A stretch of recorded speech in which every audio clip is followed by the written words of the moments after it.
Oke, teman-teman, karena sudah pukul 2, kita mulai sekarang ya. Assalamualaikum warahmatullahi wabarakatuh. Selamat datang teman-teman, rekan-rekan semua. Ini adalah salah satu diskusi publik yang diadakan oleh TI, yakni namanya The Initiative. Biasanya inisiatif ini seperti yang dikatakan Bang Anto tadi, biasanya kita lewat live IG atau space Twitter gitu, jadi sifatnya spontan gitu, yang mau join ya join aja. Cuman karena ini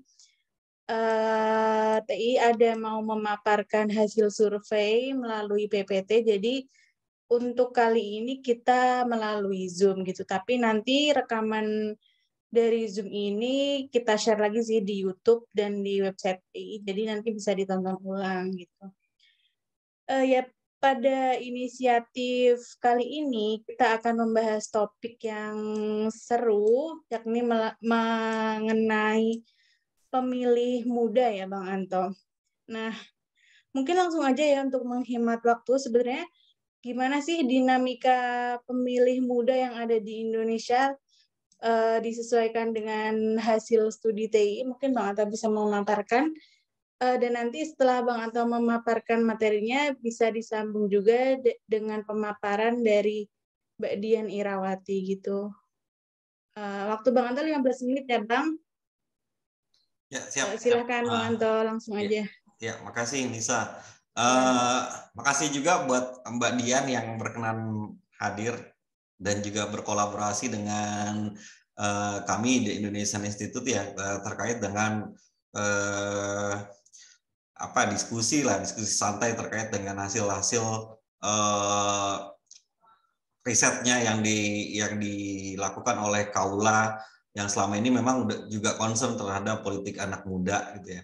Dan kebetulan kami di Indonesian Institute dalam beberapa waktu belakang ini juga melakukan satu program yang kami lakukan selama per 3 bulan itu dengan menyebarkan, kalau sekolah kan survei ya, kalau kami dengan jajak pendapat dengan metode angket, dan memang kami sangat terbatas gitu ya yang kami lakukan, tapi hal ini memang tidak mengecilkan gitu dari apa yang temuan kami dapatkan. Ini menjadi sesuatu hal yang penting juga untuk kita diskusikan bersama, melihat bagaimana potret politik anak muda gitu ya jelang pemilu 2024. Nisa dan juga Mbak Dian serta kawan-kawan yang hadir pada kesempatan siang hari ini, saya coba memaparkan dari apa yang kami lakukan ya selama bulan Juli sampai bulan Agustus lalu dengan menyebarkan angket kepada responden.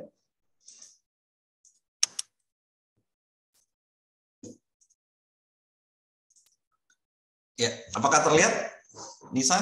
Terlihat. Ya. Oke. Nah, kami melakukan penyebaran angket ini dari periode 26 Juli sampai 12 Agustus 2022. Angket ini merupakan angket campuran, yaitu gabungan antara angket terbuka dan pertanyaan terbuka dan juga tertutup. Terus kemudian kami menggunakan platform Google Form yang disebarkan melalui metode teknik snowballing, dan kami mendapatkan 92 responden yang dapat dianalisa kemudian menjadi 85 responden.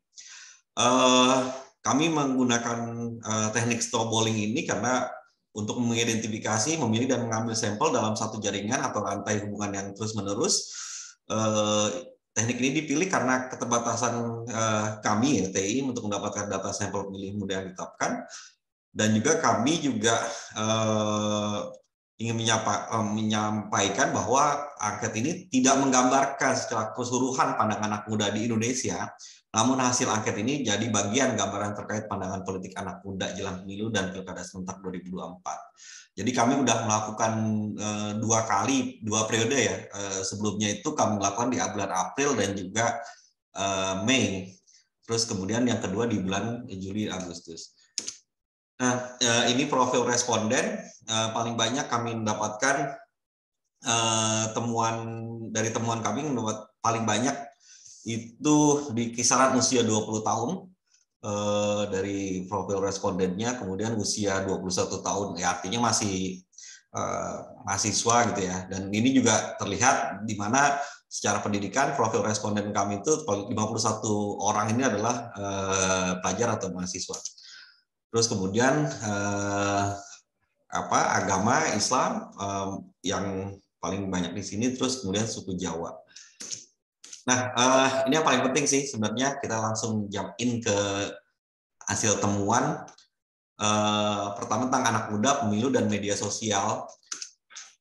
Pada penyebaran angket periode ini, kami menemukan bahwa 89% anak muda mengetahui pemilu yang diselenggarakan pada Februari ya, 2024 dan pilkada serentak 2024 27 November, dan masih ada 11% yang belum mengetahui. Artinya sebenarnya ini memperlihatkan bahwa informasi terkait kira-kira nih anak muda ngerti gak atau bukan ngerti ya, tahu gak sih sebenarnya penyelenggaraan pemilu. Dan ini dibuktikan bahwa sebenarnya 89% itu tahu gitu tanggalnya kapan gitu. Juga hal ini membuktikan sebenarnya sebenarnya anak muda punya informasi terkait itu gitu. Terus kemudian kalau berdasarkan informasi yang dia dapat itu dari mana sih kan? Nah, kebanyakan atau 76% anak muda mendapatkan informasi dari media sosial. Selanjutnya 13% dari berita online, 7% dari televisi, dan 7% dari televisi, 3% dari keluarga, dan 1% dari teman. Ini juga bisa terlihat di slide berikutnya ini, di mana anak muda juga memiliki intensitas di dalam media sosial, dan itu seperti umumnya dengan riset-riset yang lain ya, apakah itu riset dari statistik pemuda Indonesia tahun 2021 yang menyatakan bahwa ada banyak 90-an% kalau nggak salah ya, anak muda itu sangat intens menggunakan internet dan juga sosial media. Dan temuan kami 88% mengetahui dinamika sosial, politik, hukum, dan ekonomi itu berdasarkan dari media sosial. Dan di gambar sebelahnya itu media sosial yang paling banyak digunakan oleh anak muda, terutama paling banyak sekarang kami temukan ya, itu di Instagram, Twitter, dan juga Facebook. Selanjutnya anak muda dan isu-isu kebijakan. Pada periode ini kami menemukan bahwa terkait dengan kebijakan apa sih yang paling penting untuk segera disahkan. Kami menulis beberapa RUU gitu yang perlu sekiranya untuk disahkan, dan ternyata paling banyak tuh anak muda concern melihatnya RUU yang paling penting untuk disahkan itu RUU perlindungan data pribadi.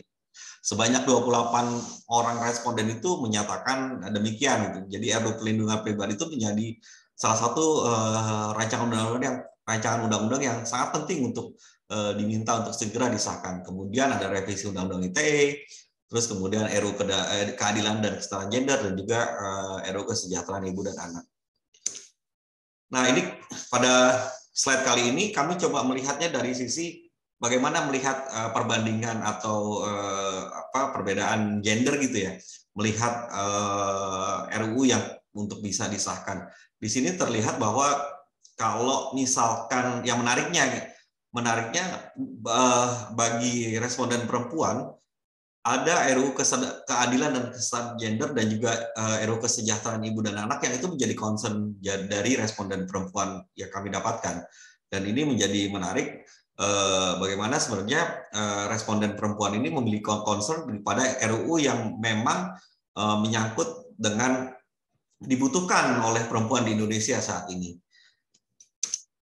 Terus kemudian kami juga menanyakan tentang bagaimana concern mereka terhadap penindakan tindak pidana korupsi di Indonesia belakangan ini.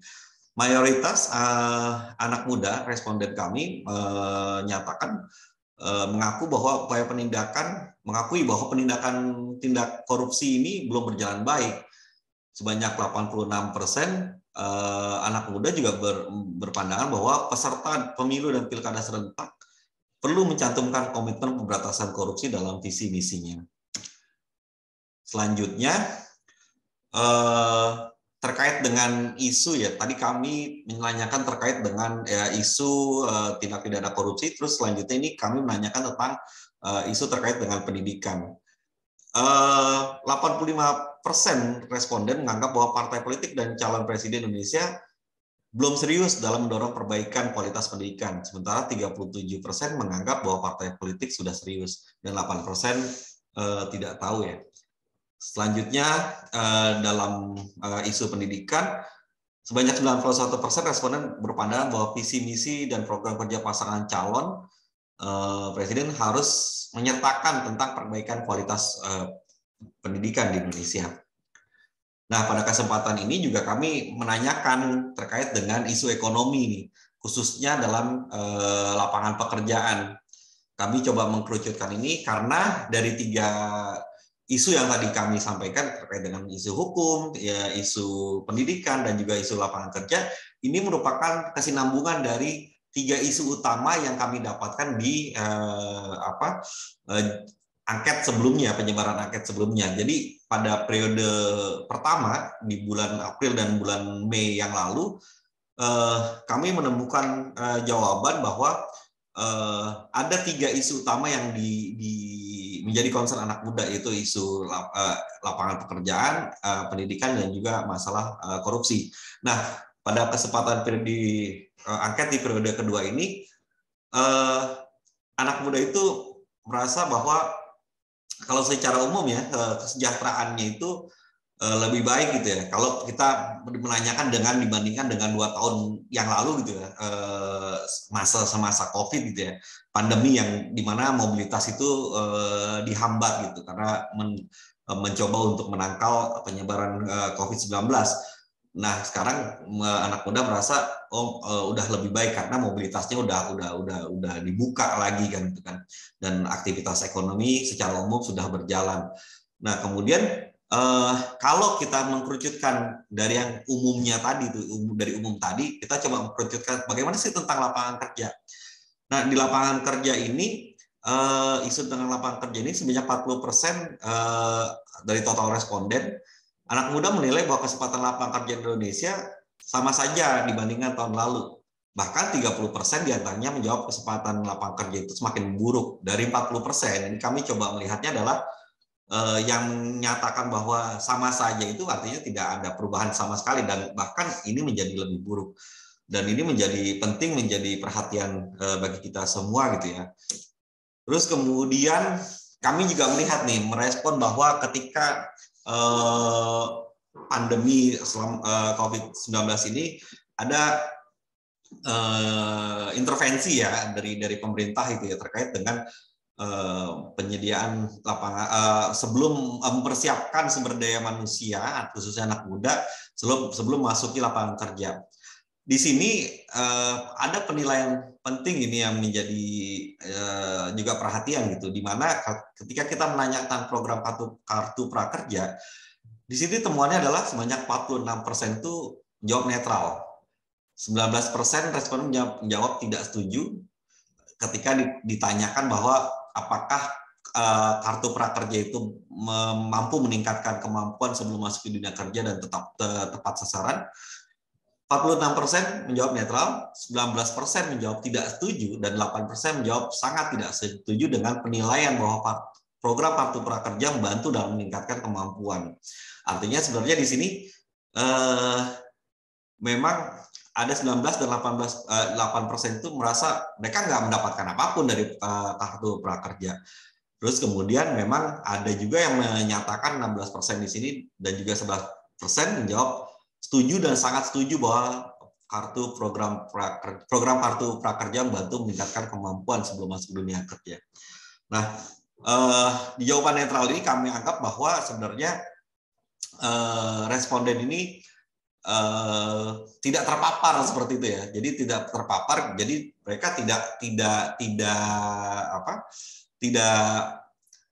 bisa menilai gitu kemungkinan seperti itu. Walaupun kami memiliki catatan bahwa ini perlu ditindaklanjuti dengan penelitian lebih lanjut. Nah, kesimpulannya adalah bagaimana penting dari tadi temuan kami, penting bagaimana mendorong media sosial menjadi lebih bersih ya dari hoax dan juga ujaran kebencian berbasis politik identitas. Karena kenapa? Karena platform sosial media itu merupakan saluran informasi ya yang digunakan oleh anak muda untuk mengakses dinamika sosial, informasi dinamika sosial, politik, hukum, dan ekonomi. Jadi ketika ketergantungan anak muda terhadap saluran informasi tersebut, artinya saluran informasi ini harus bersih nih. Jangan sampai saluran informasi itu dipenuhi oleh berita bohong dan juga ujaran kebencian, apalagi jelang pemilu 2024. Nah, selanjutnya anak muda memiliki pedulian ya terhadap beberapa kebijakan yang perlu juga diperhatikan oleh pemangku kebijakan terkait. Bagaimana pentingnya RUU Perlindungan Data Pribadi, revisi Undang-Undang ITE itu perlu untuk segera disahkan. Terus kemudian bagaimana concern anak muda juga terkait dengan penindakan korupsi. Walaupun juga perlu juga diketahui bahwa kewenangan ini juga dilakukan oleh KPK. Jadi bukan hanya kepolisian dan kejaksaan, tapi juga ada KPK di sini. Bagaimana KPK juga terus harusnya didorong untuk bisa menegakkan penindakan tindak pidana korupsi ya, penegakan hukum dalam tindak pidana korupsi. Seterusnya seperti tadi udah saya beberapa yang saya jelaskan terkait dengan temuan-temuan ini. Terus kemudian rekomendasinya adalah adalah bagaimana partai politik ya di sini sebagai peserta pemilu ke depannya, walaupun ini belum ada peserta yang sah gitu untuk 2024. Tapi karena baru selesai verifikasi administrasi di KPU, tapi seyogyanya hal ini perlu diperhatikan oleh para peserta pemilu, khususnya partai politik, bagaimana mendorong partai politik ini bisa memaparkan visi, misi, dan juga programnya gitu ya, dan juga dalam menggunakan sosial media itu juga dengan saluran yang sifatnya dua arah, jadi tidak hanya sekedar satu arah saja gitu ya, tapi juga dua arah sehingga terjadi komunikasi yang baik dengan para audiensnya di sosial media. Terus kemudian ya penting juga hal ini menjadi bagian dari pendidikan politik dibagi dari peserta pemilu nantinya kepada anak-anak muda. Kemudian kami mendorong penyelenggara pemilu baik di KPU dan Bawaslu untuk menambahkan pengaturan dan penjelasan terkait dengan kampanye di media sosial. Ini penting karena selama ini kelemahannya adalah TI melihat belum adanya penataan aturan terkait dengan penyelenggaraan kampanye di sosial media ya. Hal ini untuk membatasi konten-konten yang masuk dalam kategori berita bohong maupun dalam kategori ujaran kebencian. Jadi perlu ada penataan regulasi yang menjadi penting gitu ya dalam kampanye di sosial media. Yang kelima, kami juga mendorong KPU atau penyelenggara pemilu ya untuk berkolaborasi dengan kelompok masyarakat sipil, institusi pendidikan, dan juga kelompok kepentingan lainnya ya untuk melakukan pendidikan politik secara masif bagi anak muda. Itu saja dari saya. Terima kasih. Wabillahi taufiq wal hidayah. Assalamualaikum warahmatullahi wabarakatuh. Saya kembalikan ke Nisa ya. Waalaikumsalam warahmatullahi wabarakatuh. Terima kasih Bang Anto, Manajer Riset dan Program di Indonesian Institute atas pemaparannya. Selanjutnya kita beralih kepada Mbak Ervina Dian Irawati, co-founder Kaula 17. Waktu dan tempat sama seperti Bang Anto, waktunya 15 menit ya Mbak Dian ya.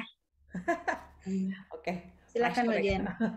Terima kasih banyak Mbak Nisa juga Mas Anto untuk mengundang kaula17.id ikutan di acara ini. Ini pertama kali kami boleh dibilang anak bawang banget nih, sebenarnya inisiatif dari masyarakat sipil ya. Jadi poin kelimanya Mas Anto lewat survei tadi itu kita coba lakukan gitu ya. Saya akan coba share screen, maaf. Maaf sebentar. Terlihat Mbak Nisa? Kelihatan ya? Terlihat. Sebentar, saya mau coba. Ini kadang-kadang kepengen dijadiin. Bentar, biar bisa kelihatan. Oke.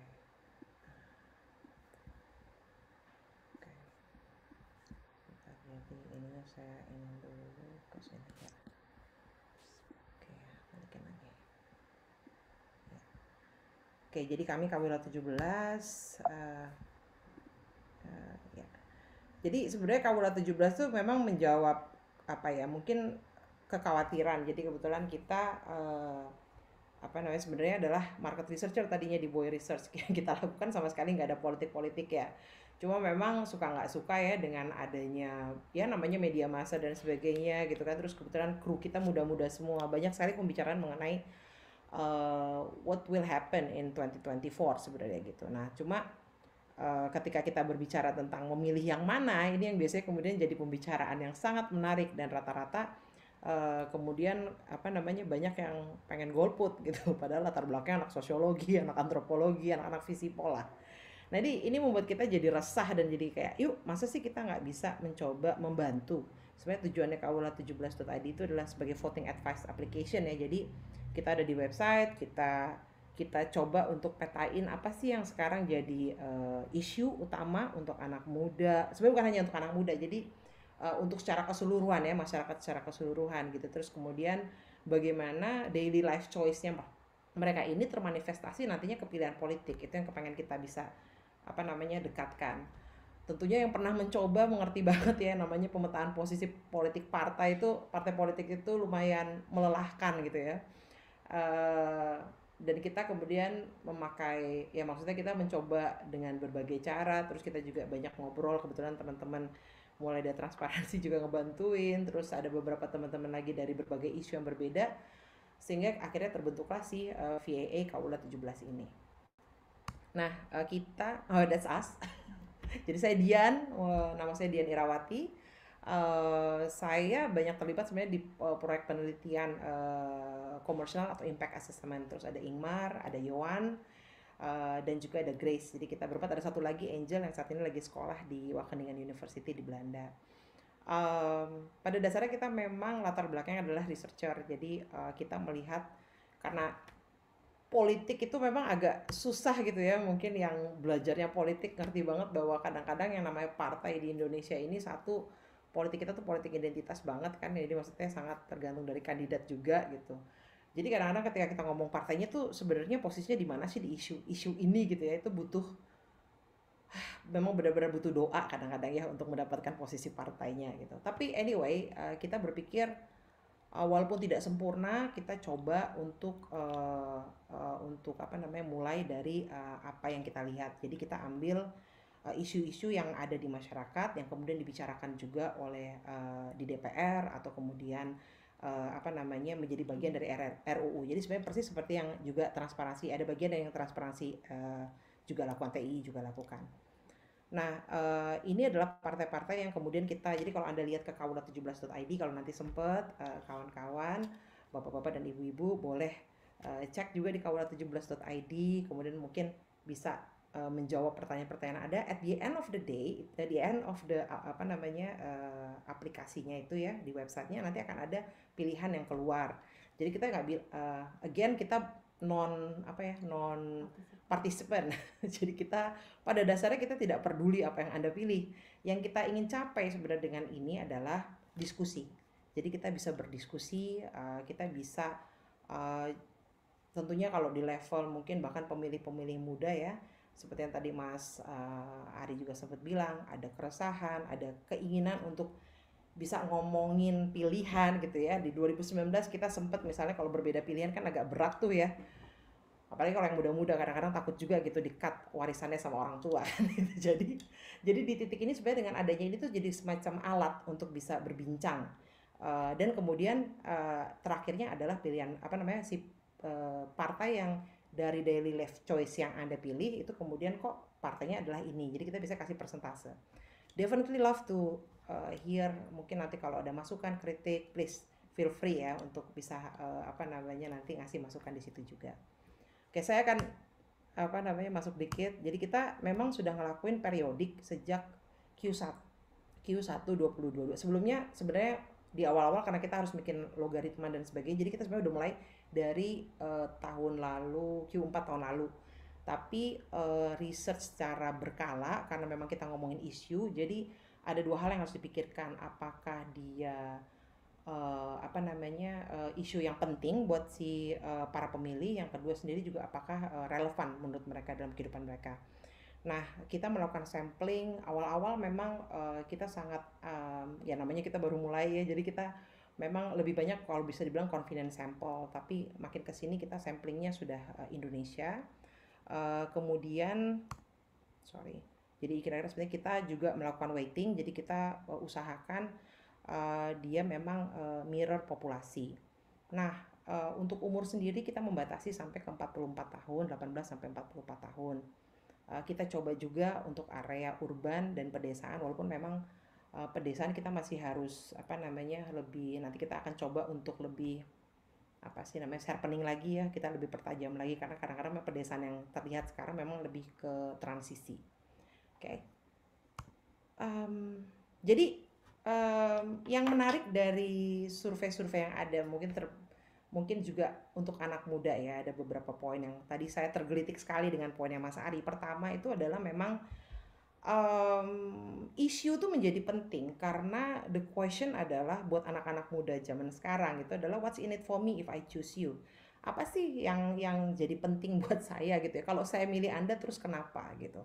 Ini jadi isu tuh menjadi istilahnya kayak semacam cara mereka untuk melihat apakah suatu partai politik itu bisa mewakili apa yang dia pikirkan. Jadi kalau Anda lihat sekarang, saya pikir konteks itu jadi penting ya. Kalau misalnya lihat di pertimbangan memilih pemilu, mungkin ya ikut pemilu tuh termasuk tinggi. Jadi ini juga sebenarnya jadi istilahnya boleh bilang naik kelas. Kita udah nggak ngomongin lagi mudah-mudahan nanti masalah jumlah attendance, tapi kita udah mulai ngomongin tentang apakah mereka akan benar-benar mempergunakan hak pilihnya. Jadi bukan didasarkan karena saya takut hak pilih saya itu dipakai secara semena-mena gitu ya. Jadi kemudian, tapi kalau ditanya mau pilih yang mana gitu, nah 68% tuh masih belum nentuin. Jadi ini masih ada kemungkinan golput. So this is actually sebenarnya buat Kaula akan sangat menarik sekali kalau misalnya kita bisa nge-track lebih lanjut nantinya berapa banyak sih yang yang memilih kertas kosong, karena itu sebenarnya pilihan ya by all means. Jadi urgensi kita tuh sebenarnya adalah bahwa pada akhirnya ketika orang memilih, mereka benar-benar merasakan ada koneksi antara yang dipilih dan tentunya dengan aspirasinya mereka. Jadi saya rasa sih kalau misalnya mungkin ya mungkin tidak, ini bukan hal yang baru. Bapak-bapak, ibu-ibu dan kawan-kawan sekalian tentunya juga mungkin udah bisa lihat di berbagai jajak pendapat yang lain. Sama ya sebenarnya dengan Mas Ari. Jadi kita juga ngikutin, ini udah yang ketiga, keempat itu nanti di bulan bulan ini. Jadi kita bakal ngeluarin lagi survei di bulan ini untuk Q4. Nah, kemarin Q3. Ini adalah Q2 tahun ini ya. Oke ya, benar. Tapi ini sudah ketiga kita. Nah, secara konstan sebenarnya masalah kualitas pendidikan, kemudian hak asasi manusia, di mana diantaranya orientasi seksual dan masalah gender, penghapusan kekerasan seksual. Terus yang menarik ya itu selalu konsisten.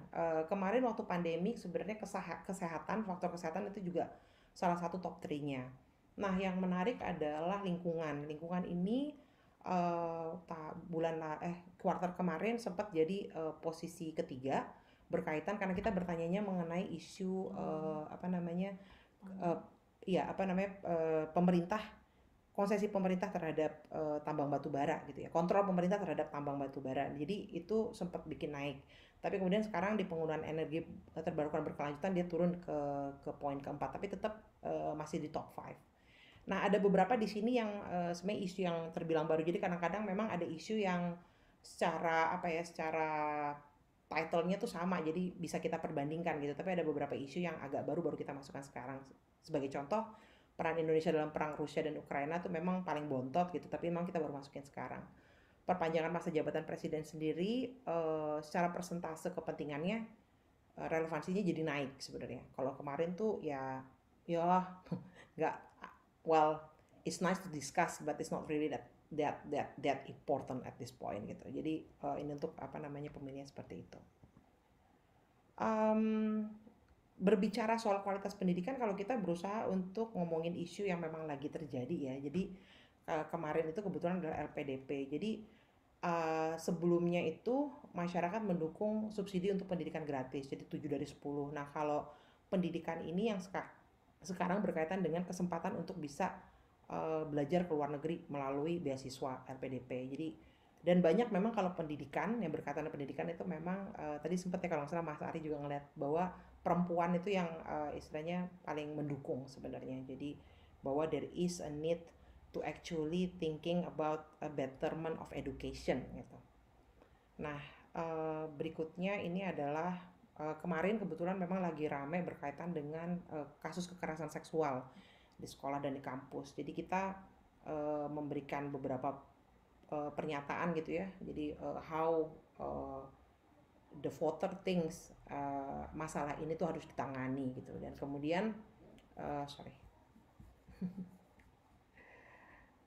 jadi kemudian memang 70% pemerintah perlu membuat sebuah lembaga independen, terus kemudian apa namanya harus ada. Jadi kalau misalnya diabaikan institusinya harus apa namanya bertanggung jawab secara hukum. Terus yang menarik juga adalah well, we're thinking 57% kan kayaknya tinggi gitu ya, bahwa tidak boleh dilakukan dan perlu diregulasi pemerintah. Tapi di sisi lain perlu dibaca bahwa cukup banyak yang berpikir sebaliknya. Jadi ini juga sebenarnya mulai ada isu sejauh mana sebenarnya hak private itu diatur oleh pemerintah. Ini juga kita mulai baca bahwa sudah mulai nih anak-anak muda terutama yang beranggapan bahwa harus ada batasan yang jelas gitu ya, berkaitan dengan hak private mereka diatur oleh negara. Nah, ini berkaitan dengan energi terbarukan berkelanjutan. Jadi 40% ini terutama saya nggak bikin apa namanya untuk anak mudanya, tapi ini secara umum ya. Tapi 40% ini banyak sekali anak muda sebenarnya. 18 sampai 24 tahun tuh beranggapan bahwa harus ada upaya yang lebih untuk bisa mengubah. Jadi kita nggak boleh lagi nih pakai apa namanya, maksudnya bukan hanya bahan bakar fosil. Jadi harus ada upaya-upaya yang lebih cepat gitu. Jadi balik ke poin bahwa isu ini sebenarnya bukan hanya sekedar ada, tapi mereka sudah mulai kayak ayo dong konteksnya apa nih gitu. Saya pengen ngomongin tentang achievement yang harus kita bicarakan sekarang gitu ya. Jadi mereka sendiri juga memang kalau dilihat generasi yang sekarang ini juga ketika dia melihat sesuatu dia memang sangat kritis gitu. Biasanya mereka menganggap kalau pemerintah berjalan dengan lancar ya memang sudah seharusnya lancar gitu kan. Tapi hal-hal yang misalnya mengenai energi, mengenai mungkin BBM ini nanti kita akan ada di survei berikutnya itu menjadi masalah karena misalnya apa namanya karbon lebih banyak. Itu buat mereka jauh lebih sadar, lebih apa ya, lebih aware sebenarnya mengenai isu-isu seperti ini. Ini menarik ya. Terus kemudian kemarin kita sempat ngomongin isu pernikahan beda agama, ini juga interesting. Jadi 61% ini memang bilang harus diatur undang-undang yang berbasiskan pada tafsir hukum agama yang berlaku. Ini di 35 sampai 44 tahun. Tapi di bawah umur 34 tahun itu masih belum menentukan posisi. So again another quest sebenarnya tentang sejauh mana negara mengatur apa yang dianggap sebagai privacy. Jadi this is become an interesting I think apa namanya temuan juga gitu. Kemarin ini kita sempat nanyain mengenai azan dan juga logo apa halal perlu apa tidak gitu kan, terus azan perlu dikecilkan atau tidak. Jadi seperti yang Anda lihat di sini merasa tidak perlu ada penyesuaian dan memang secara ini nggak kelihatan di sini, saya minta maaf, saya ganti dulu di sini sebentar ya. Kelihatan kecil sekali, tapi tingkat apa namanya tingkat kepentingannya itu memang salah, kalau nggak salah ini adalah 3 yang terbawah. Jadi buat mereka sih ya kalau diatur ya syukur, kalau nggak juga ya nggak apa-apa gitu.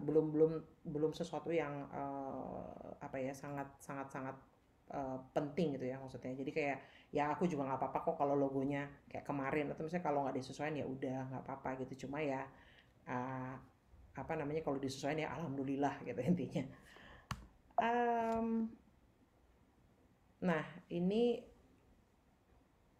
kalau secara isu kepentingan makin tinggi sebenarnya, naik jump by 20% ya. Jadi artinya orang merasa bahwa ini penting nih untuk diobrolin gitu. Jadi misalnya calon presiden boleh independen atau tanpa dukungan partai politik. Terus aturan ini seharusnya diubah supaya mendorong lebih banyak calon presiden gitu ya.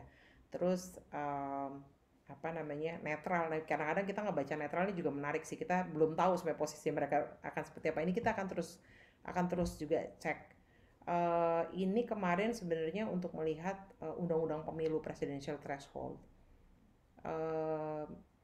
Again, seperti yang kita pikirkan, ini sebenarnya masih belum dianggap sebagai sesuatu yang apa ya sangat penting gitu ya, karena memang belum maksudnya kita masih di 2022. Saya rasa semakin dia ke 2024 dia akan semakin naik ya. Tapi di sini juga lagi-lagi ada quest di mana terutama di sini tuh anak muda sebenarnya yang kayak agak mempertanyakan kenapa sih apa yang namanya ada threshold ini gitu. Jadi pembicaraannya tuh memang sudah mulai berusaha untuk mengerti lebih dalam why is this happening that way, apa sih alasannya gitu, kenapa apa namanya harus dengan dukungan partai politik. So it is very interesting untuk melihat bahwa sudah mulai apa namanya ada kepedulian ke arah sana sebenarnya. Jadi kalau dibilang apatis itu mungkin lebih apatis karena ada diskoneksi ya antara apa yang mereka rasakan dan kemampuan mereka untuk bisa mengutarakan ke wakil rakyatnya gitu ya. Jadi tapi kalau bilang soal apa sih namanya opini, they do actually have their opinion. Ya jadi ini 2 dari 5, ini masih mirip ya dengan yang kemarin, konsisten dengan hasil survei kemarin. Jadi bahwa masyarakat tuh masih nggak setuju terhadap gagasan perpanjangan masa, tapi masih sangat apa ya sangat ya it's a very interesting position. Masih pada titik ini masih memilih untuk menghindari perpanjangan masa jabatan presiden. Mayoritas memang merasa bahwa ada kemungkinan penyalahgunaan, takutnya begitu ya. Jadi apa namanya ini konsisten dengan survei kita yang kemarin. Oke. Kalau mengenai IKN sendiri ya 4 dari 10. Jadi sekitar 40%-an tuh masih belum menentukan posisi sebenarnya. Mereka tuh sebenarnya bagaimana sih perasaannya kalau misalnya IKN benar terjadi. Nah, apa namanya? Kalau kita ngomongin soal destruktif gitu kan ya, sebenarnya 32%, 44% tuh masih netral. Jadi netral ini dalam artian mereka memang masih menunggu, oke, story-nya apa nih gitu. Jadi dari isu-isu yang ada sekarang ini posisinya bagaimana sih? Jadi mereka butuh ada opini sebenarnya, whether you are pro or cons gitu kan, untuk bisa menceritakan, untuk mereka kemudian bisa mengambil suatu posisi. Nah, untuk menarik adalah kalau untuk regio sebenarnya banyak dari yang Pulau Jawa ya kalau nggak salah ya, yang justru against. Kalau yang dari daerah seperti Kalimantan, mereka malah justru posisinya sangat netral, jadi masih netral. Oh sangat rendah ya, sorry, masih sangat rendah untuk bilang tidak jadi masalah sebenarnya. Jadi mereka netral atau misalnya ya malah bagus gitu. Tapi kalau di Jawa malah well it might have something really bad. Alright, well this is as obvious ya bahwa memang posisi kita netral. Dan ini memang kalau secara relevansi tuh rendah banget. Jadi memang apa namanya ya nggak ada pengaruhnya sama gue gitu. Untuk sekarang masing-masing berpikir seperti itu. Nah kalau misalnya Mas Ari kan udah punya rekomendasi. Kalau kita sih mungkin karena survei sih, setiap survei sebenarnya buat kami adalah kesempatan untuk bisa melihat gitu ya isu mana sih yang kadang-kadang di media itu banyak isu yang blow up sometimes out of proportion. Tapi sebenarnya buat pemilih it's not necessarily important gitu kan. Nah harapannya adalah justru dengan bisa melakukan ini secara continue dan kemudian apa nanti kalau misalnya apa namanya dengan adanya ya maksudnya dengan melakukan secara continue kita bisa memberikan masukan sebenarnya gitu ya ke siapa saja pada dasarnya. If you want you can always have this di survei gitu.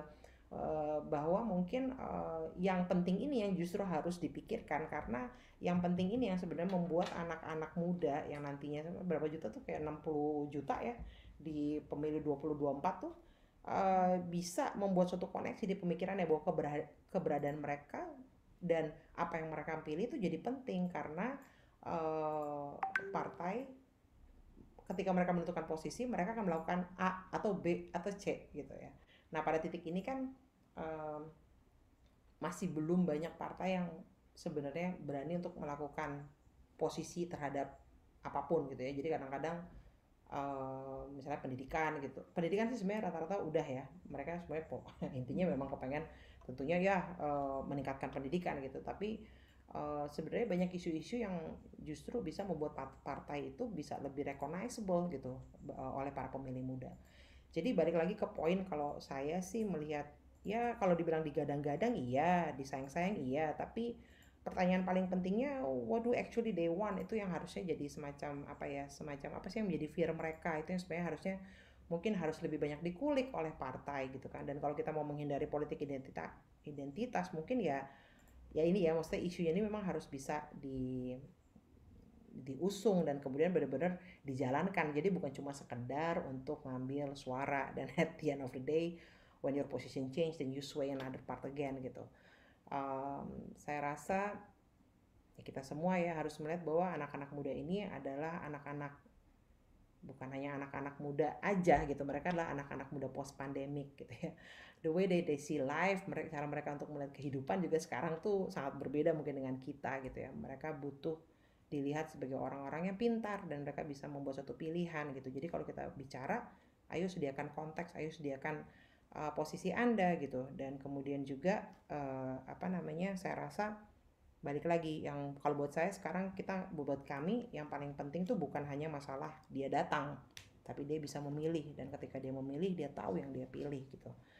Kira-kira seperti itu mungkin ya Mbak Nisa untuk menutup presentasi saya. Makasih Mbak Dian Irawati. Ini sudah ada satu orang yang bertanya di kolom chat, ada juga yang sudah raise hand. Cuman saya sebelumnya juga ingin tanya dulu. Jadi setelah saya tanya baru Mas Ahmad Hidayah, lalu ada pertanyaan dari kolom chat gitu ya. Kalau saya ingin tanyanya kayak gini, karena kan ini kita lagi membahas soal anak muda ya. Nah, kalau definisi anak muda menurut Kaula 17 dan menurut TI itu apa sih? Ini mungkin ada perbedaan.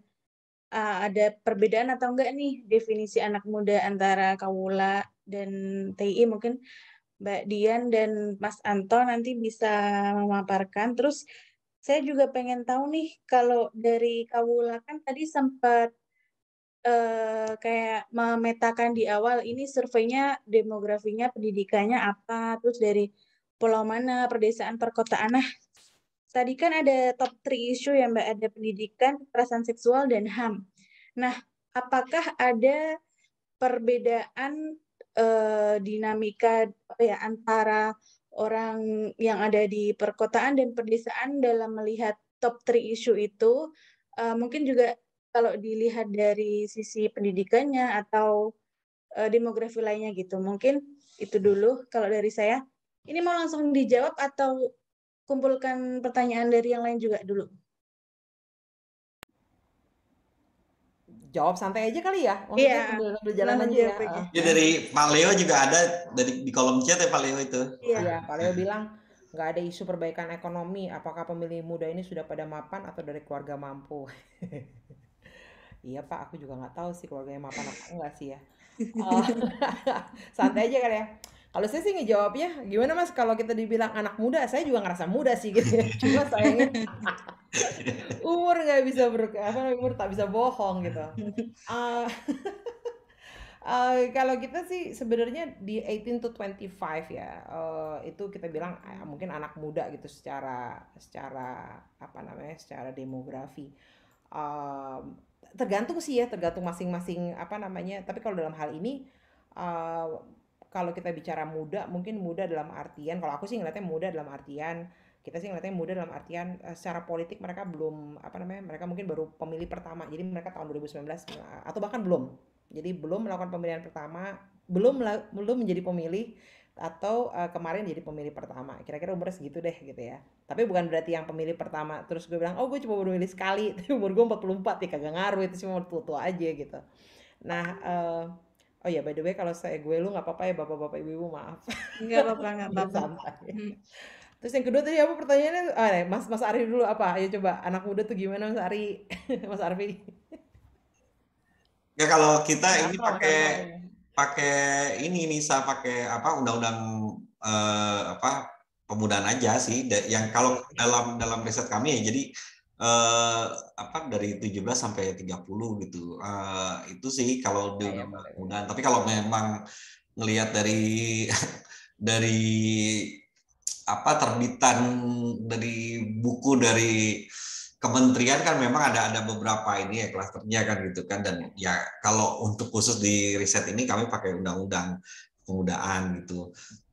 Tapi kalau untuk isu sih memang kami memang untuk lebih melihat dari sisi ya tadi concernnya di 17 ke 30, jadi kayak Mbak Dian bilang gitu, nguliknya ini di kepala teman-teman muda ini seperti apa sih kan gitu kan, pandangannya gitu ya terkait dengan isu-isu keseharian, dan juga kalau kami juga terkait dengan pemilu 2024 coba untuk bagaimana menerawang gitu.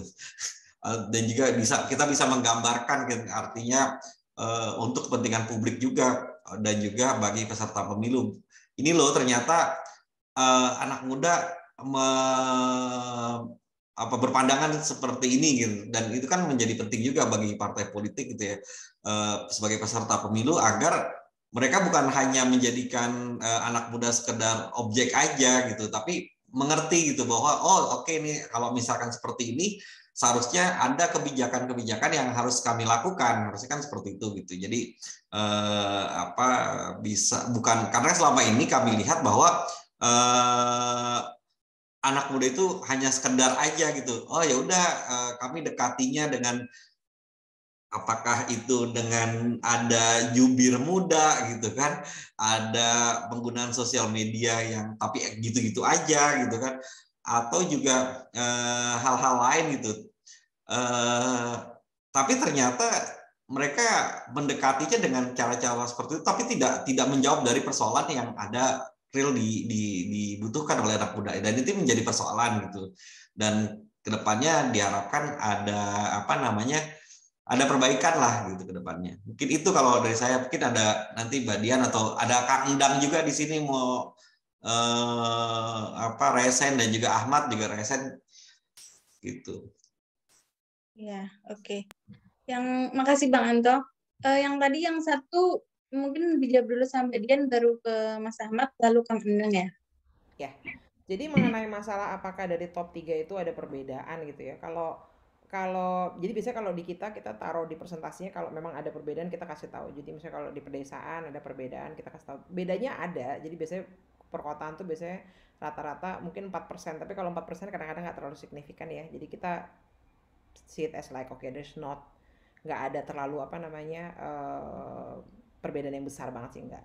Jadi secara relatif sih memang biasanya perkotaan dia lebih apa, concernnya tuh lebih tinggi lah di yang iayanya, tapi statistiknya nggak terlalu signifikan, jadi makanya kita anggap ya kita nggak taruh, kita nggak highlight itu. Demikian juga sebenarnya perempuan laki-laki, kecuali untuk pendidikan. Memang pendidikan tuh somehow sangat menarik sekali untuk perempuan ya, jadi dan itu biasanya memang lebih tinggi dibandingkan laki-laki. Tapi kalau yang lain lagi-lagi nggak terlalu tinggi. Yang paling signifikasinya itu lebih banyak di umur, di beberapa hal yang tadi aku cerita, yang misalnya kayak perkawinan beda agama itu di umur 35 sampai 44 dibilang iya dong harus diatur dong gitu. Tapi kalau yang di bawah-bawah yang masih muda mana, jangan dong, jangan diatur. Kenapa harus diatur gitu. Jadi ini ya mungkin pengalaman hidup berbeda, saya nggak tahu juga ya, tapi apa namanya, ada, kita bisa lihat bahwa memang ada generational differences juga when it comes to apa namanya, when it comes to the answer, the way that they see the issue gitu ya.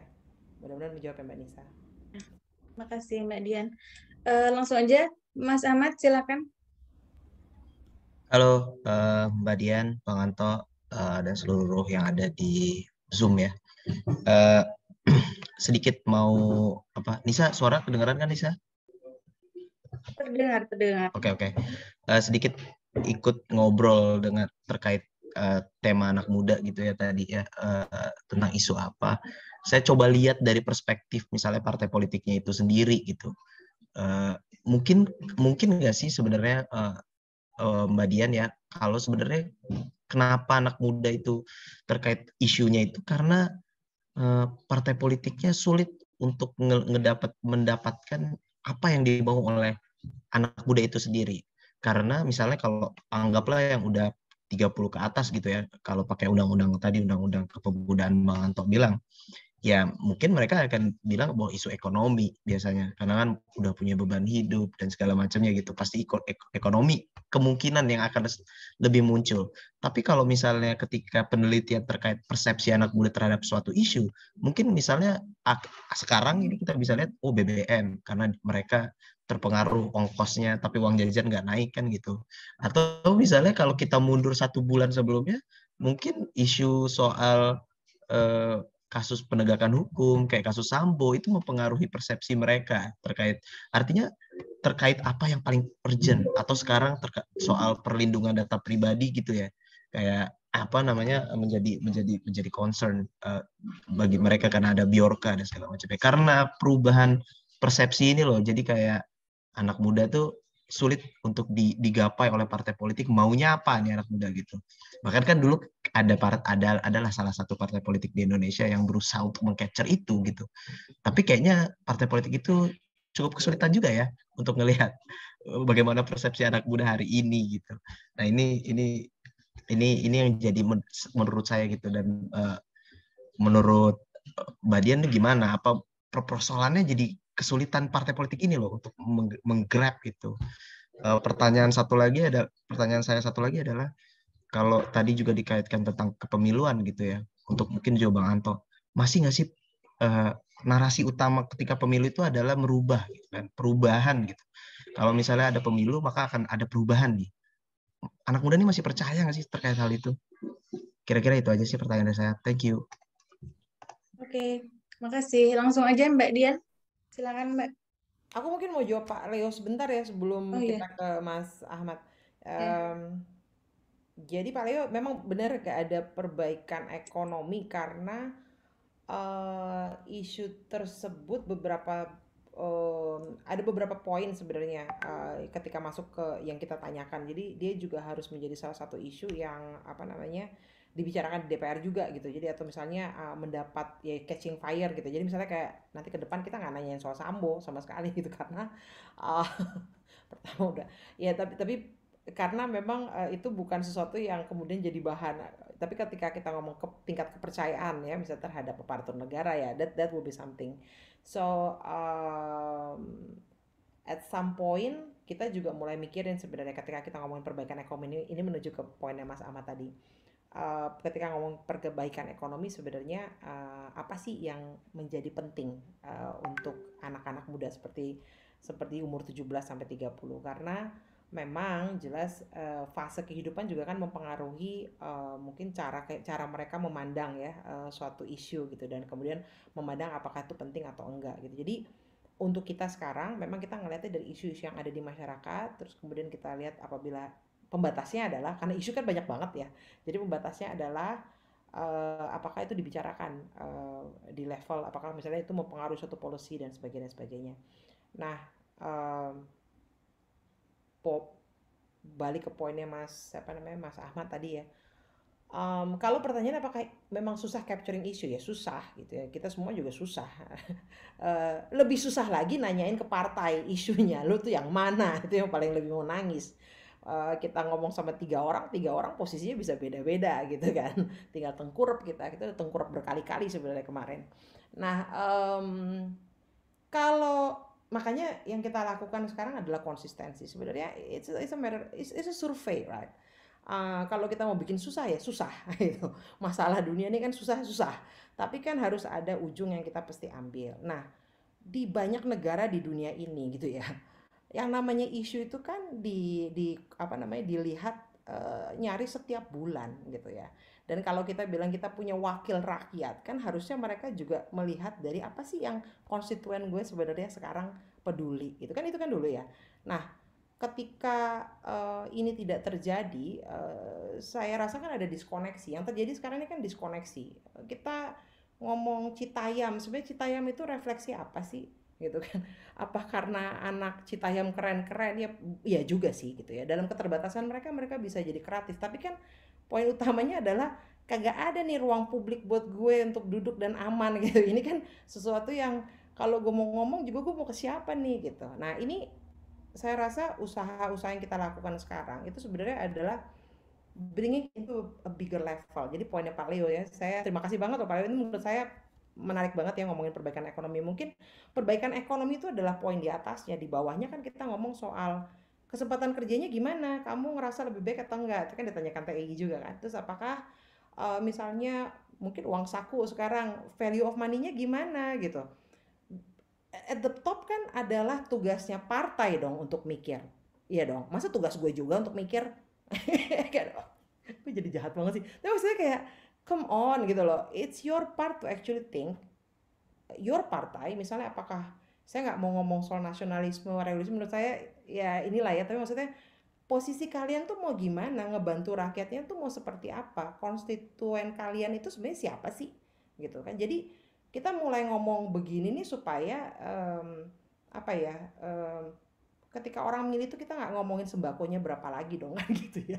Jadi kita sudah mulai ngomong sekarang juga orang makin pinter kok, kasih sembako ya diambil, milih kan belum tentu. Nah ini kan jadi menarik kan, jadi artinya orang juga seperti yang tadi saya bilang, misalnya pemilih desa sama pemilih kota sebenarnya ngomongin top 3 nggak terlalu jauh beda kok. Kenapa? Karena informasi juga sebenarnya kan makin gampang kan diambil gitu kan. Terserah apakah informasinya bohong atau enggak gitu, tapi informasinya semakin mudah diambil, nggak kayak zaman dulu gitu. So I think it's not an issue ya supposedly ya untuk nge-capturing issue, dan kemudian masing-masing partai punya think tank loh gitu. Dan seperti tadi misalnya Mas Anto juga bilang, sebenarnya sudah ada beberapa partai yang kita lihat mereka juga mulai nih ngelihatin bagaimana juga 2019 tuh menarik ya, karena bahkan sebelumnya. Jadi di mana sosial media tuh bisa membuat banyak orang, dan salah satu partai yang mungkin kita pemikirannya sama naik kan karena mereka bisa memberikan gambaran harapan bahwa gue akan mendengar lu nih, hai anak muda gitu. Perkara bahwa dia sekarang menghilang ya mungkin itu proses pembelajaran dia, gue nggak tahu sih, tapi nyatanya itu berhasil. Jadi kalau misalnya menurut saya sih ya akan menarik sekali kalau misalnya oh I'd like to see it actually, kalau misalnya salah satu partai berani deh gitu konsisten gitu ya untuk bisa ngambil posisi secara konsisten. Saya rasa orang tuh akan lihat kok gitu. Dan anak-anak muda ini sekali saya bilang nggak bodoh, they can actually see, they can calculate what does it actually mean for me. Nah penerjemahannya itu yang harus dilakukan oleh partai. So saying like apakah isu itu mungkin karena terlalu terlalu volatile jadi susah untuk di capture, I don't think so. Kan semua isu itu sebenarnya mengarah mungkin ke suatu akar kan gitu ya, satu hulu.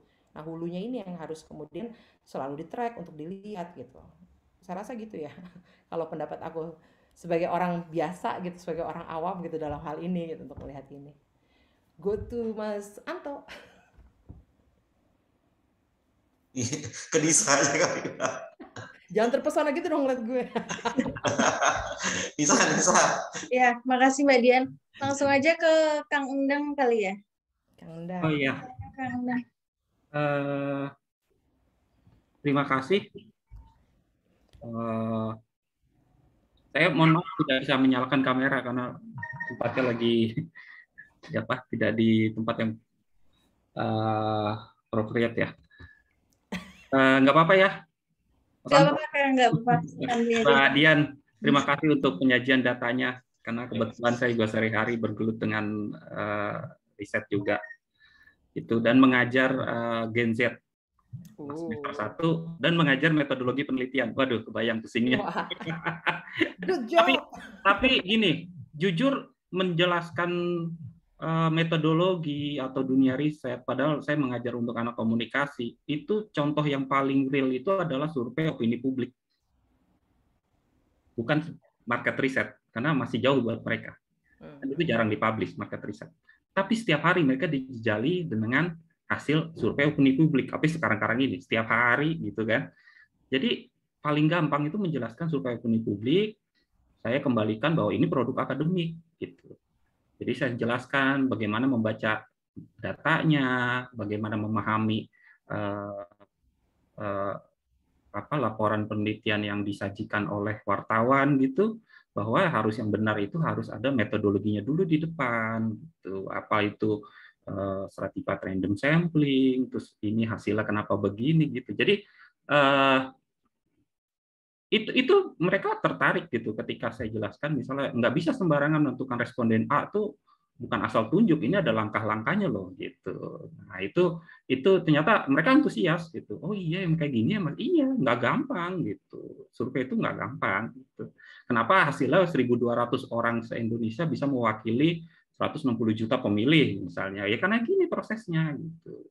Ini adalah proses akademik gitu. Survei itu adalah produk akademik gitu. Clear. Jadi mereka oke, kita start dari situ. Nah, terkait dengan tema ini, saya mungkin udah bukan anak muda lagi ya, kalau batasan tadi kan 44 tahun.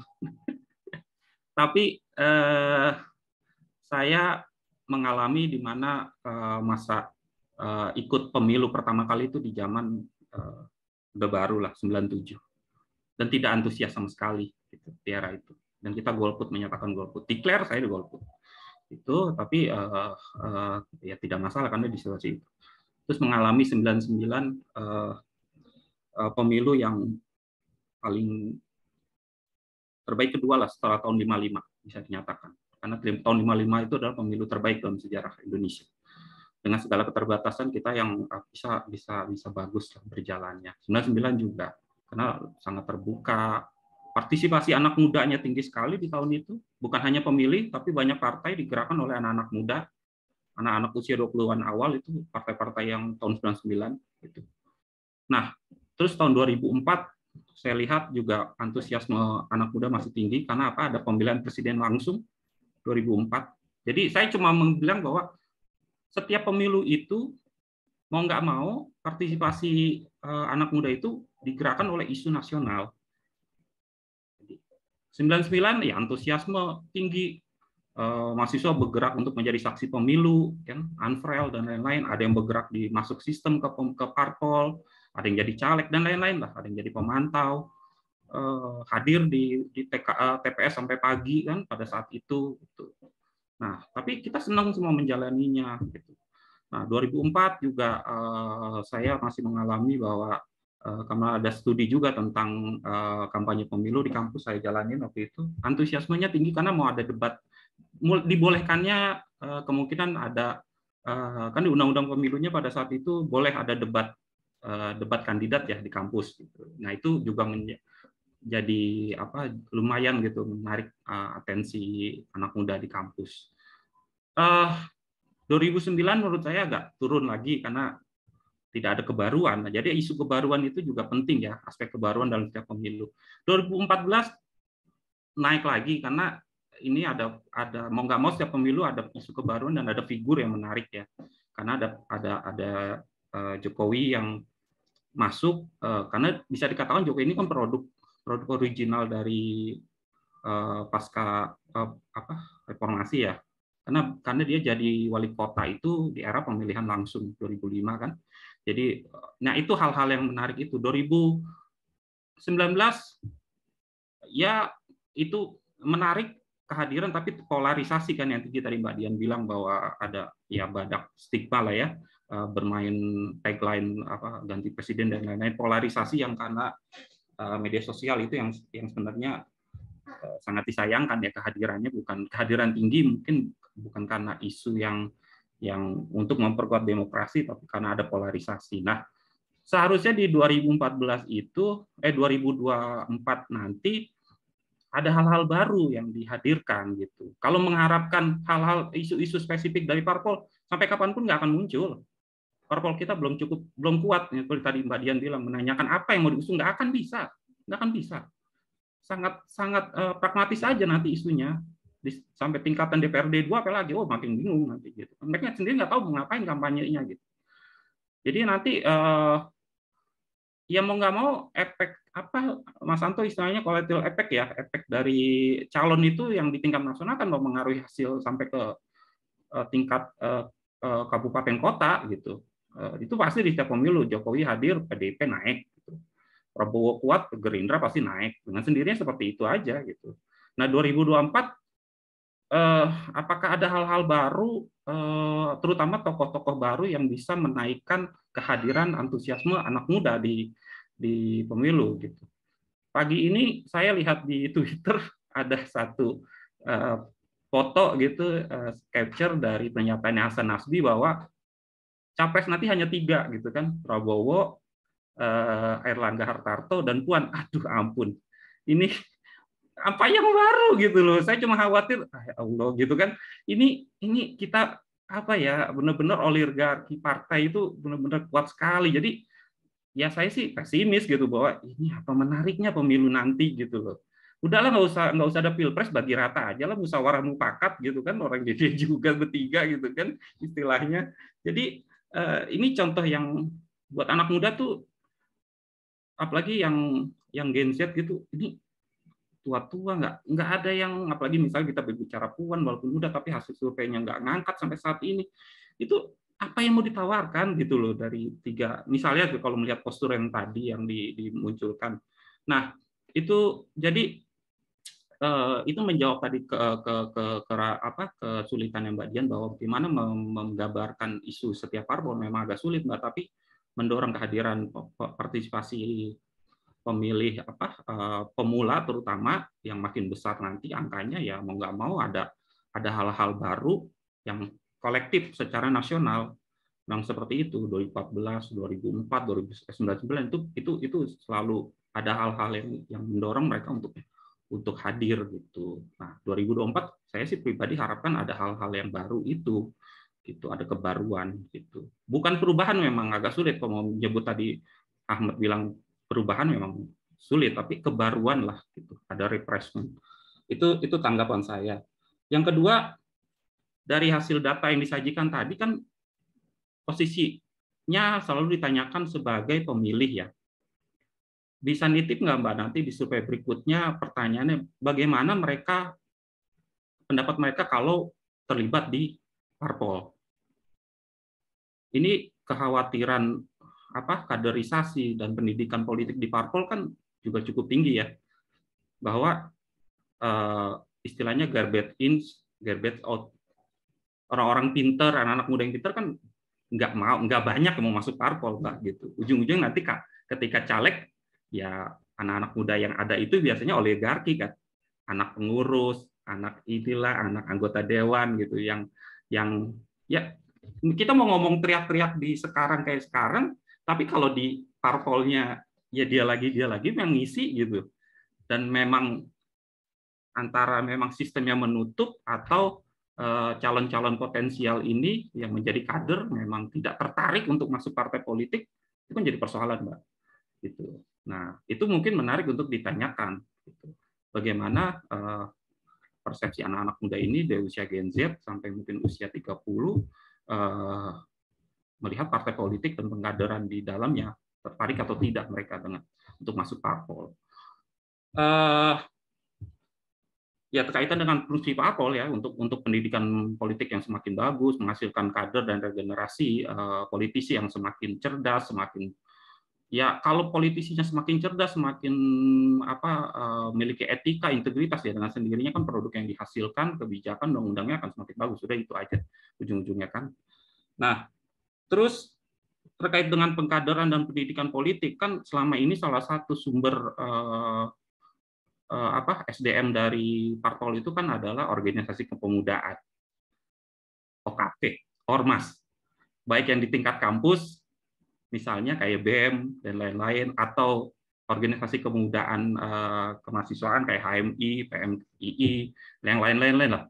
Itu juga saya pikir perlu ditanyakan juga ke mereka. Mereka paham nggak sih tentang lembaga-lembaga tersebut? Nah, mereka mau nggak, kalau tahu, mau nggak terlibat di organisasi tersebut?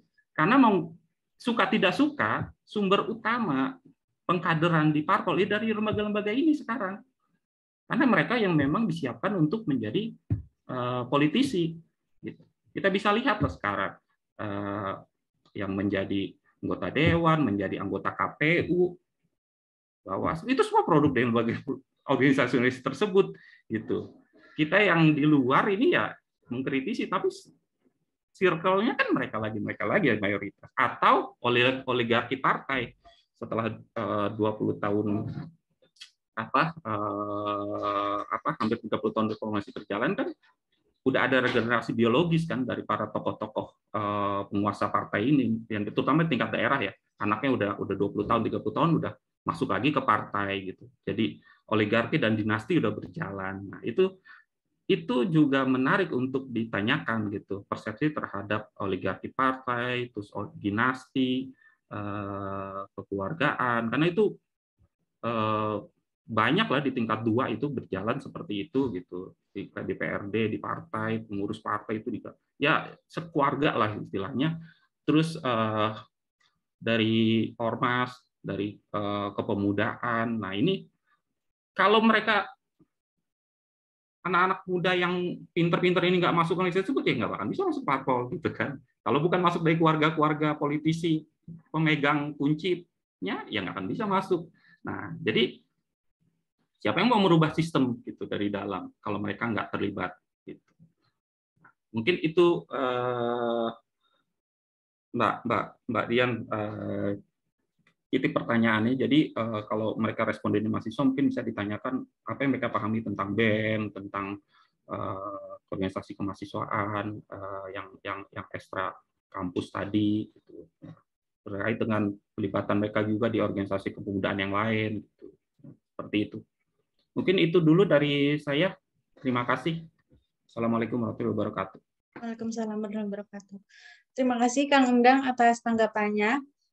Mungkin saya ke Pak Pras dulu. Setelah nanti Pak Pras memberikan tanggapannya, baru Bang Anto dan Mbak Dian memberi tanggapan sekaligus closing statement gitu ya.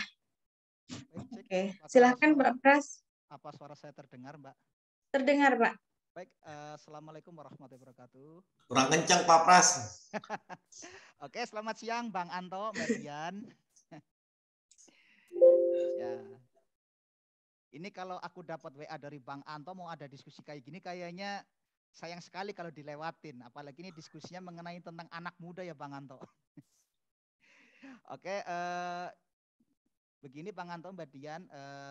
Kalau tadi kita bicara mengenai anak muda ya kaitannya dengan pemilu, ini kalau aku mungkin lebih ke perspektifnya lebih ke mahasiswa, karena saya sendiri juga kebetulan dosen pengampu mata kuliah pendidikan Pancasila dan Kewarganegaraan ya di kampus Politeknik Harapan Bersama Tegal. Cuma biasa kalau aku narasinya lebih ke sejarah ya. Mungkin Bang Anto atau Mbak Dian masih ingat ya pengalaman sejarah dulu. Di masa demokrasi terpimpin atau Orde Lama itu kan dulu muncul gerakan-gerakan mahasiswa ya, yang intinya mereka itu mengkritisi mengenai kebijakan Orde Lama di bawah Presiden Soekarno. Jadi waktu itu kondisi cukup dinamis ya Bang Anto, karena waktu itu muncul adanya pergerakan-pergerakan eksternal kampus, ada GMNI, HMI, PMII, termasuk CGMI, Sentral Gerakan Mahasiswa Indonesia, underbownya PKI. Dan ternyata dari pergerakan itu berhasil menumbangkan rezim Orde Lama dan munculnya rezim Orde Baru. Nah, pada masa Orde Baru tersebut itu kondisi politik dibuat agak stabil ya. Karena apa? Dulu kondisi partai itu disederhanakan menjadi 3 Bang Anto. Ada yang namanya P3, Golkar, PDI. Bahkan melalui Undang-Undang Nomor 3 tahun 1975, masyarakat itu diarahkan untuk memilih Golkar semua. Bahkan dari beberapa sisa-sisa aktivis angkatan 66 kalau boleh saya sebut yang menumbangkan rezim Orde Lama, itu banyak yang masuk ke lingkaran kekuasaan. Sebut saja misalkan Akbar Tanjung, Kosmos Batubara dan sebagainya. Namun seiring perkembangan waktu ternyata masa Orde Baru juga penuh dengan namanya kediktatoran ya. Banyak sekali namanya penyimpangan-penyimpangan politik sehingga muncullah peristiwa yang kita kenal reformasi 98. Nah, waktu reformasi 98 itu juga ada namanya harapan baru ya Bang Anto, Mbak Dian. Sehingga Artinya itu keran demokrasi mencoba dibuka lebar, termasuk juga berdirinya partai-partai politik yang total kalau tidak salah ada berapa itu? 48 partai itu tahun 99 ya. Nah waktu itu sudah mulai muncul tokoh-tokoh baru. Ada semacam angin segar lah. Tapi ternyata ya mohon maaf seiring perkembangan waktu orang-orang yang tadinya dulu terjun di tahun 98 sekarang juga banyak yang duduk di lingkaran kekuasaan, akhirnya ya sama juga seperti yang sudah-sudah. Dan itu juga yang kadang-kadang membuat anak-anak muda itu mulai apatis terhadap yang namanya pemilu atau pilkada kaitannya dengan politik. Bahkan jangankan partisipasi pemilu, untuk sekedar diskusi-diskusi tentang politik saja itu sudah mulai kurang minat Bang Anto. Mereka lebih suka diskusi yang sifatnya itu penguatan hard skill sesuai dengan kompetensi bidang masing-masing. Itu juga menjadi persoalan kita Bang Anto. Makanya jujur saja di sini tanggung jawab saya sebagai dosen pengampu itu berat Bang Anto. Karena kita juga di satu sisi harus menyiapkan agen demokrasi tetapi melihat fenomena demikian. Ya menurut tanggapan Bang Anto, Dian itu gimana? Artinya kita sharing-sharing saja seperti itu. Karena ini juga bukan tanggung jawab KPU saja atau Bawaslu, tanggung jawab kita semua sebetulnya. Apalagi sesuai dengan temanya, anak muda itu kan punya peran itu dalam kaitannya persiapan pemilu nanti. Itu aja, itu sekedar sharing-sharing saja Pak Anto. Kalau orang Tegal mengatakan gendu-gendu rasa seperti itu. Terima kasih.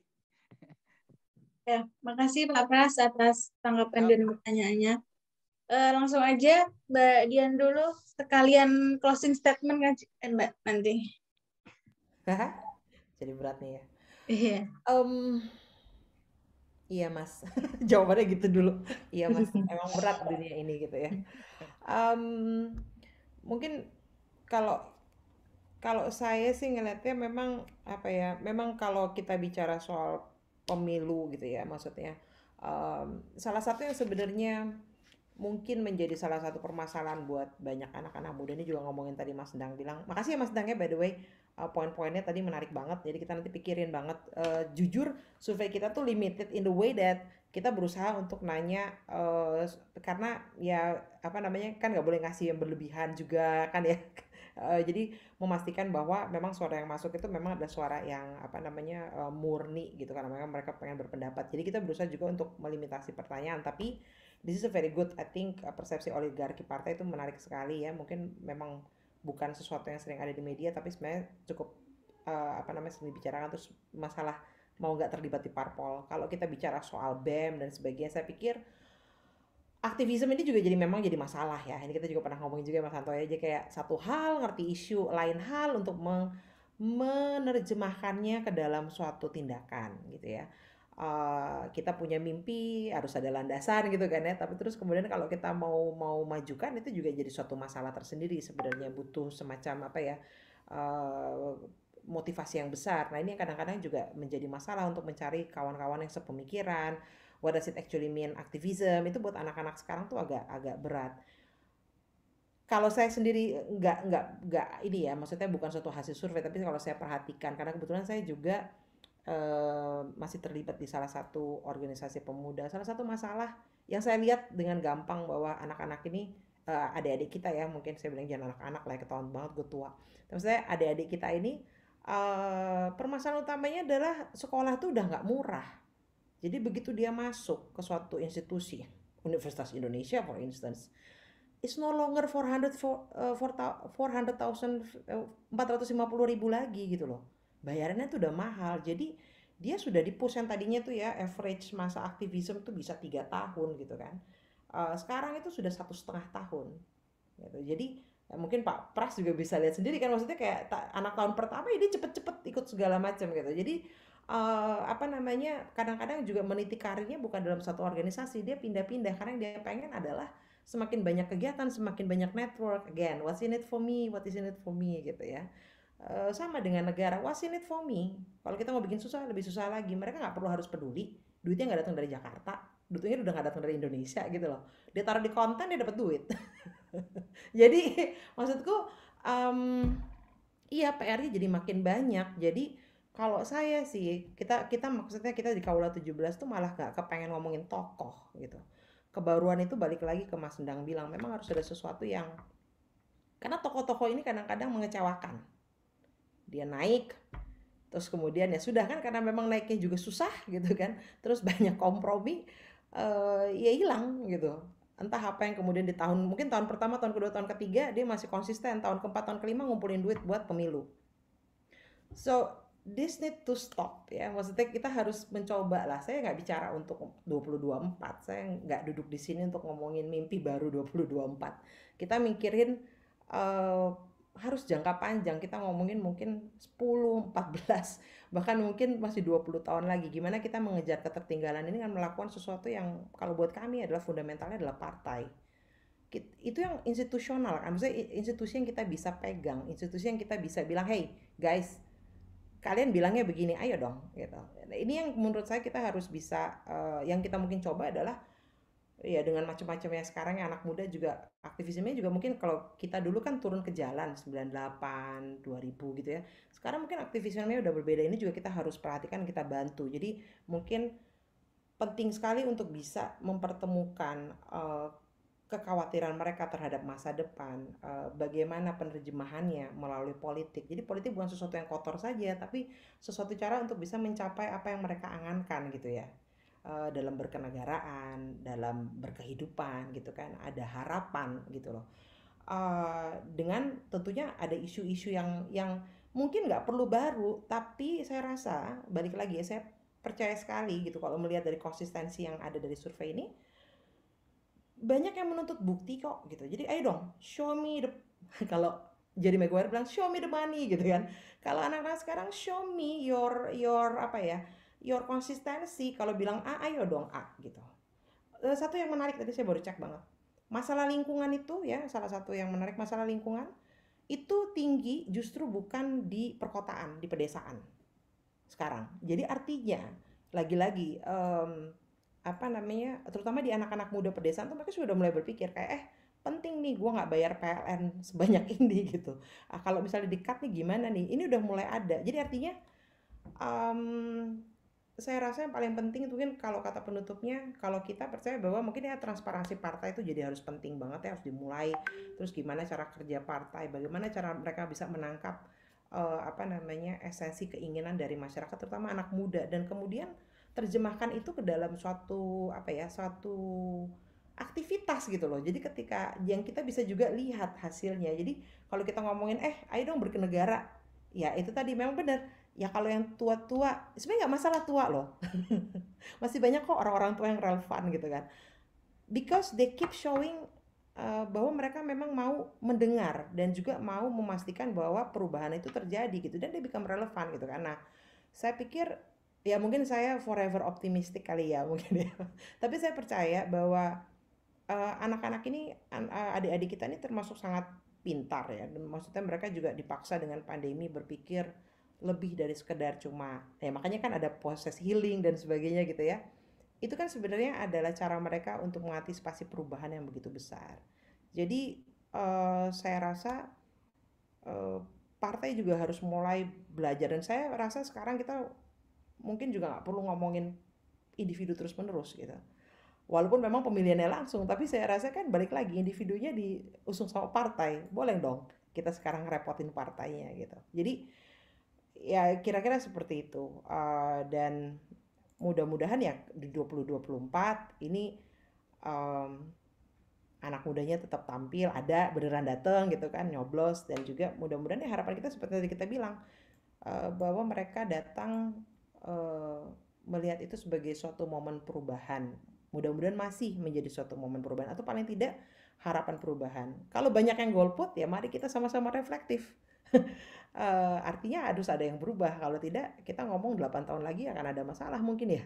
Karena kan artinya kalau golput banyak berarti nggak percaya terhadap sistem dong, secara diam-diam kan gitu ya. Ini kalau dari orang awam ya berbicara seperti itu. Tapi Mas Pras, saya sangat bersyukur dengan adanya orang-orang seperti Anda. Mudah-mudahan ya, maksudnya tulus ya, bahwa pekerjaan ini menjadi dosen itu bukan pekerjaan, itu sebenarnya adalah suatu kemuliaan gitu ya, untuk bisa terus membawa semangat ini gitu. Dan saya rasa memang kita harus selalu optimis, kalau enggak bahaya kan gitu. Negara ini luar biasa kaya, tapi ya harus kita yang jadi sumbernya nih, yang bisa mengelola dan memperkaya. Saya rasa seperti itu ya Mas Pras. Itu juga mungkin kata terakhir yang Mbak Nisa ya. Ya. Makasih Mbak Dian atas tanggapan dan juga closing statement-nya ya. Langsung ke Bang Anto, Bang, silakan. Ya, terima kasih Nisa. Pertama mungkin ini ya, saya coba sedikit mengomentari tadi yang disampaikan, sedikit komentar yang disampaikan Pak Leo ya, mungkin terkait dengan gimana sih soal isu ekonomi gitu ya. Kalau kami dari The Indonesian Institute, kami pada periode penyebaran angket yang kami lakukan pada medio April sampai Mei itu, kami memang menemukan bahwa ada isu yang ditemukan, tapi bukan ekonomi secara general, tapi lebih mengkerucut ke lapangan pekerjaan gitu Pak Leo. Jadi ketika kami melihat di di responden usia 17 sampai 30, lapangan pekerjaan itu menjadi yang paling tinggi gitu, menjadi perhatian dari anak-anak muda ini. Terus kemudian kami melihat, coba lebih mendalami lagi, ternyata memang intervensi program dari pemerintah pun tidak direspon secara, kalau saya sih menafsirkannya tidak secara cukup baik gitu ya. Walaupun ini butuh penelitian lebih lanjut untuk kami dalami gitu, terkait misalkan intervensi melalui program kartu prakerja misalkan. Itu tidak terlalu menjadi perhatian yang baik gitu. Ketika kami tanyakan apakah program kartu prakerja ini dapat membantu mereka untuk mempersiapkan diri, tapi ternyata ada 46% netral gitu. Artinya ini bisa ditindaklanjuti misalkan dengan bagaimana sih sebenarnya mereka mengetahui atau terpapar enggak, jangan enggak sama sekali gitu mereka. Artinya ada yang salah nih dengan program pemerintah dalam mengatasi persoalan lapangan pekerjaan misalkan seperti itu. Nah, ya, itu yang pertama. Terus kedua, memang ini menjadi concern isu ini, lapangan kerja menjadi persoalan yang besar, dan juga yang kedua adalah concern anak-anak muda adalah pendidikan. Mungkin itu juga yang disampaikan oleh Mbak Dian gitu ya, dari temuan Kaula gitu kan, paling tinggi adalah pendidikan. Nah, kalau untuk komentari dari Kang Endang, memang kalau kita lihat bahwa survei kan memang selama ini melihatnya, ataupun temuan riset gitu ya, yang terlihat di media massa belakangan jelang pemilu itu kan memang kita lihat dihiasi dengan survei opini publik, dan terutama untuk kandidat, hitung-hitungan kandidat gitu ya, dan itu memang selalu seperti itu ya. Apa yang kami lakukan antara TI berkolaborasi dengan Kaula 17 ini kan juga mencoba menyajikan bahwa ternyata bukan hanya survei yang terkait dengan kandidat, tapi sebenarnya kita coba mendorong bagaimana ini isu-isu kebijakan apa sih yang menjadi concern anak muda juga dapat menjadi perhatian publik juga. Oh, ternyata anak muda seperti ini. Terkait dengan partisipasi pemilih, ya memang apakah akan ada kebaharuan, ya memang kita akan melihat di jangka waktu 1 tahun ke depan ya. Kalau kita melihat tadi ya Kang Endang cerita soal partisipasi di tahun 97 misalkan, memang itu paling rendah gitu ya, pemilu di era Orde Baru dengan 93, berapa persen gitu ya.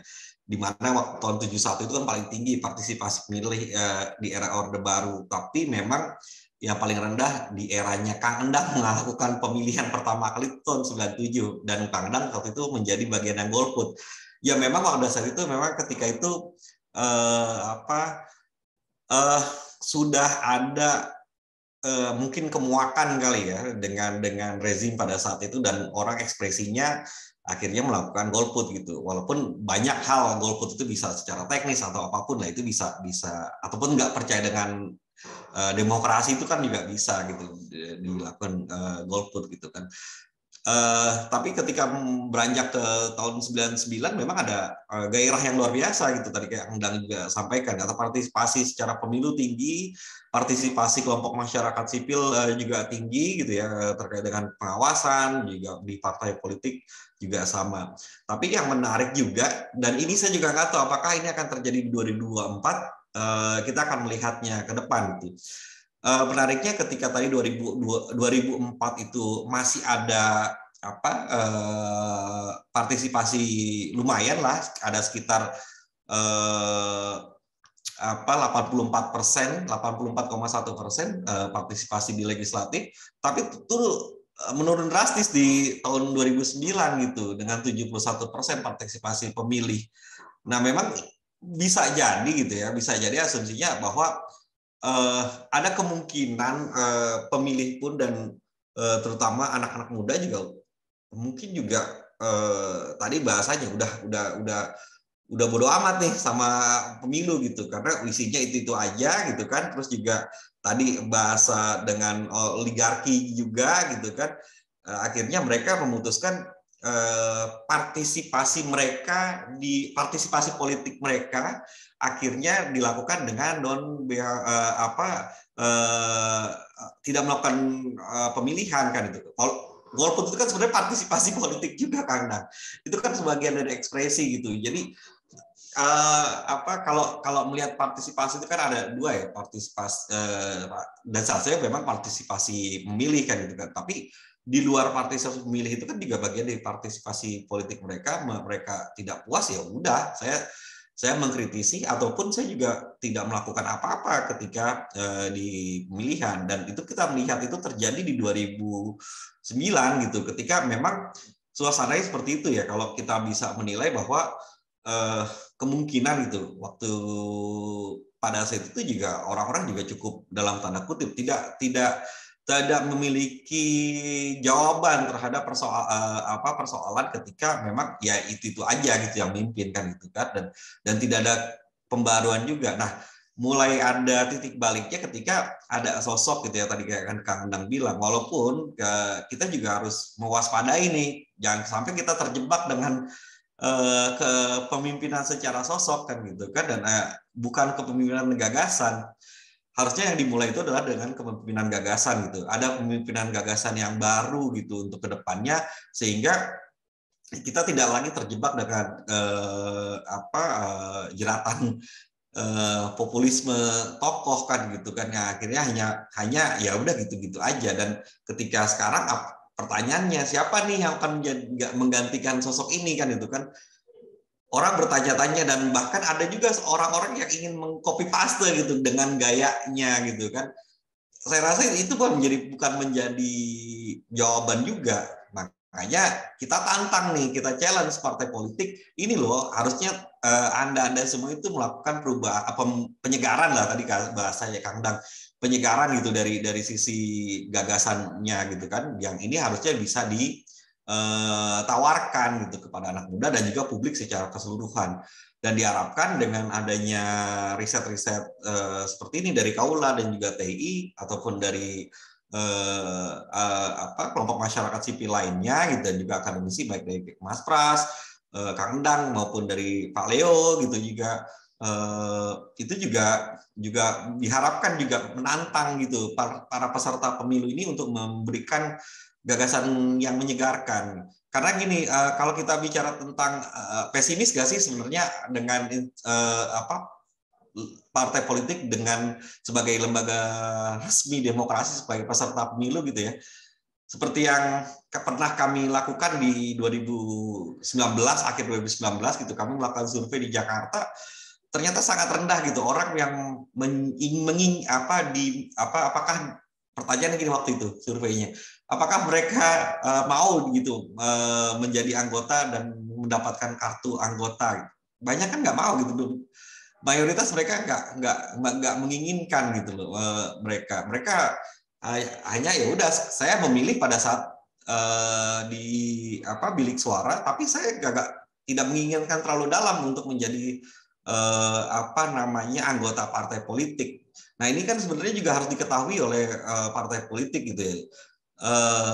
Bagaimana mereka bisa mengelola kaderisasi yang tadi Kang Endang sampaikan, dan juga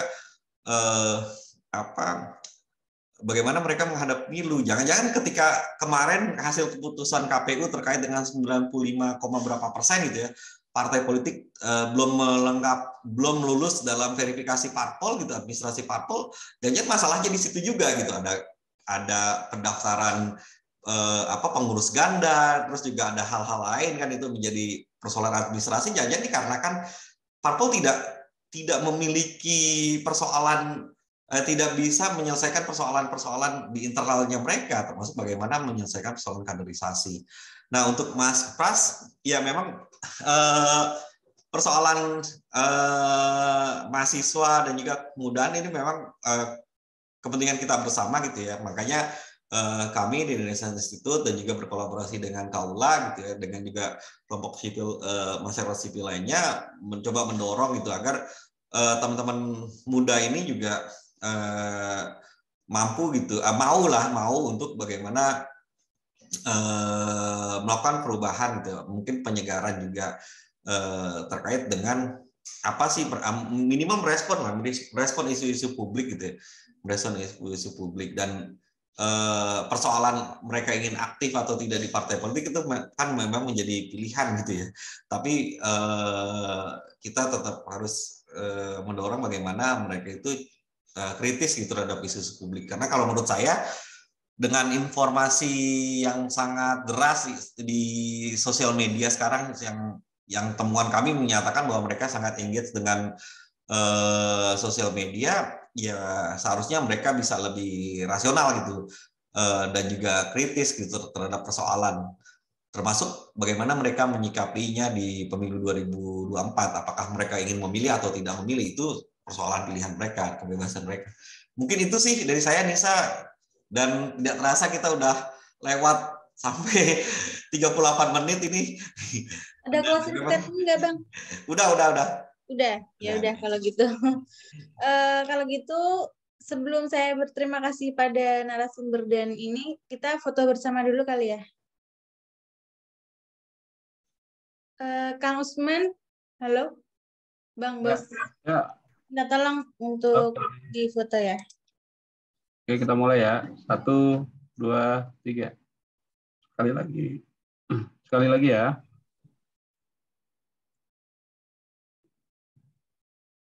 1, 2, 3. Terima kasih. Ya, terima kasih Kang Usman. Terima kasih sekali lagi untuk Mbak Dian, co-founder Kaula 17. Terima kasih sudah berbagi banyak hal di sini. Terima kasih juga untuk Bang Anto.